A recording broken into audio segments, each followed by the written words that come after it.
నాకంటూ మనుషులు ఉన్నారు, నా వాళ్ళు ఉన్నారని. అటువంటి వాళ్ళే వీళ్ళు. శ్రీ విష్ణు ఎందుకు చెప్తున్నాడు మై హీరో అని, చాలా ఇష్టం నాకు. ఎంత టైమింగ్ ఉన్న ఆర్టిస్ట్ అంటే, మహేష్కి ఒక మంచి టైమింగ్ ఉందండి, కామెడీ టైమింగ్. మళ్ళీ అంత సటిల్ టైమింగ్ నేను శ్రీ విష్ణు దగ్గర చూసాను.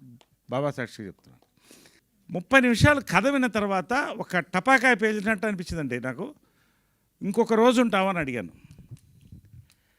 ఉంటాను సార్ అన్నారు. ఐ వాంట్ 1.5 hour నేరేషన్ అడిగాను. 1.5 hour నేరేషన్ తర్వాత 3 hours వెళ్ళిందండి. కాఫీ తాగాను, బ్లాక్ కాఫీ మధ్యలో. ఇంకొక రోజు ఉండండి అన్నాను. థర్డ్ డే కూడా ఉన్నాడు. Third day accepted the film. శుభకృతనామ సంవత్సరం. Amazing span. Culture, travel, drama, suspense. అక్కడ సన్నాయి, ఇక్కడ వెనకాల సీసాలు, చాలా వేరియేషన్స్, చాలా హ్యూజ్ స్టార్ కాస్ట్ అండి, తెలుగులో కన్నడలో రెండిట్లో కూడా.